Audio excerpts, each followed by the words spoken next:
Bienvenue sur le podcast de Caroom, épisode numéro 129. Pour choisir la voiture idéale qui vous comblera pour les années à venir, l'une des premières étapes consiste à déterminer la silhouette de sa carrosserie. Nous vous invitons à découvrir les principales catégories de voitures actuellement sur le marché automobile français. Chacune a ses avantages, ses inconvénients et surtout son public. Et vous, quel type de carrosserie choisirez-vous ?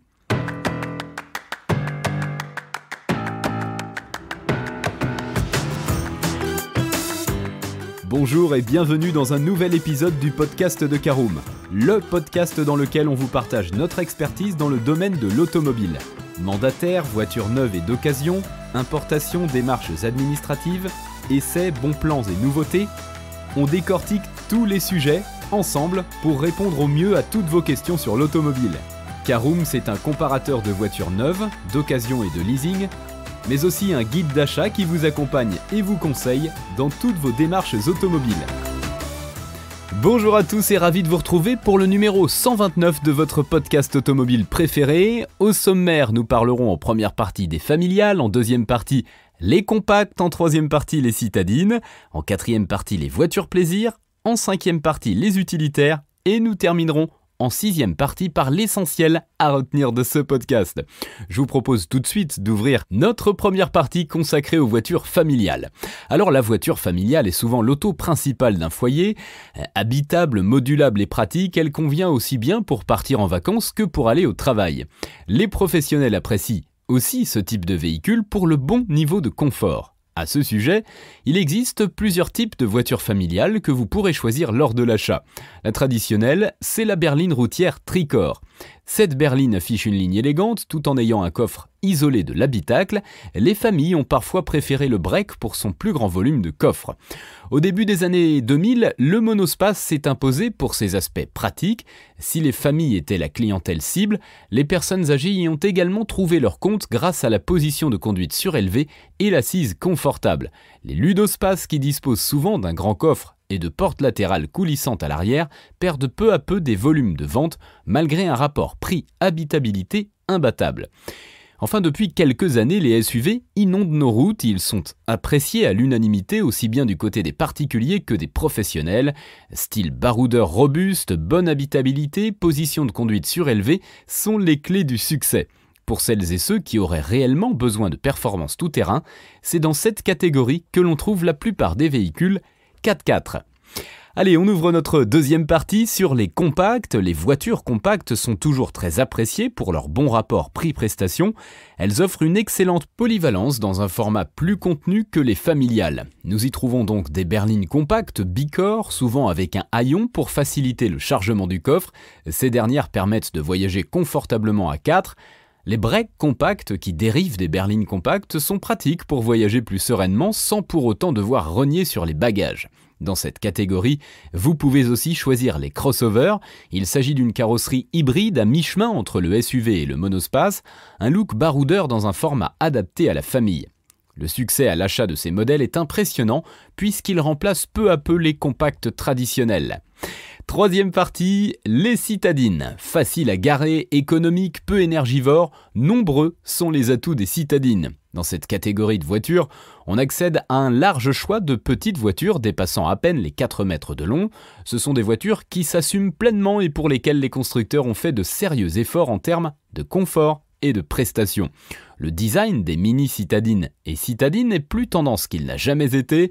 Le choix d'options et de finitions est souvent très développé et surtout la citadine d'aujourd'hui est capable de s'aventurer en dehors des villes, même si l'autoroute n'est pas forcément son terrain de jeu favori et interdit quand il s'agit d'une voiture sans permis.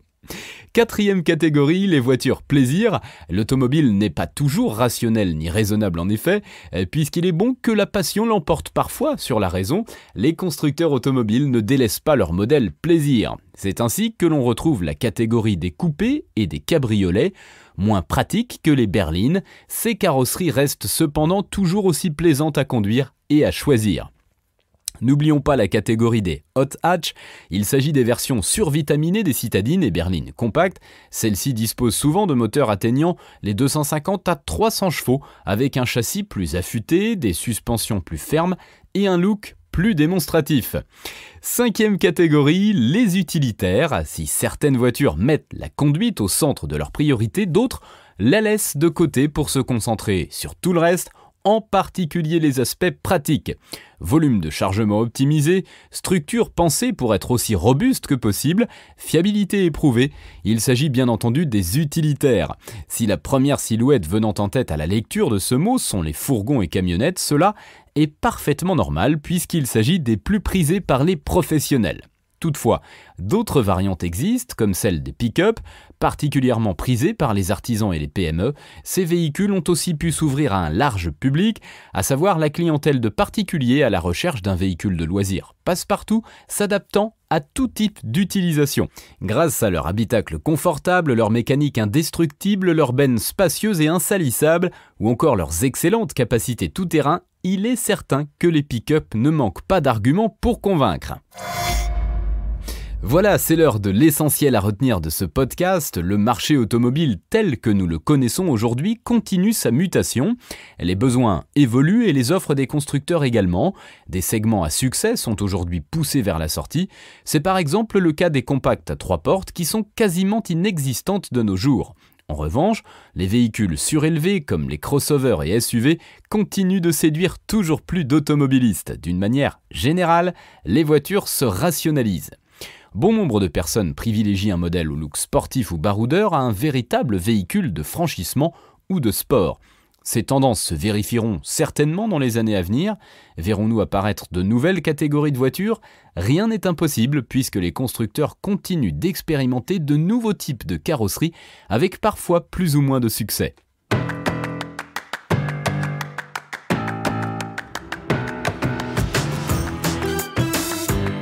Et bien voilà, on en a fini pour ce 129e épisode. Si vous souhaitez avoir davantage d'informations, n'hésitez pas à aller lire l'article en entier. On a mis le lien dans la description, plus quelques bonus. Vous pouvez également le retrouver en tapant Caroom, payé mandataire auto sur Google. Et si vous avez encore des questions, vous pouvez laisser un commentaire sur l'article ou les poser sur notre forum. Merci d'avoir écouté cet épisode jusqu'au bout. S'il vous a plu, n'hésitez pas à vous abonner au podcast depuis votre plateforme préférée, à le partager autour de vous et sur vos réseaux sociaux. On en profite aussi pour vous demander de nous laisser une note et un avis sur Apple Podcast. Votre avis nous aidera à gagner en visibilité, ce serait vraiment sympa de votre part. Si vous souhaitez vous renseigner davantage pour l'achat d'une voiture neuve ou d'occasion, ou que vous voulez encore plus de conseils et de bons plans, rendez-vous sur www.caroom.fr.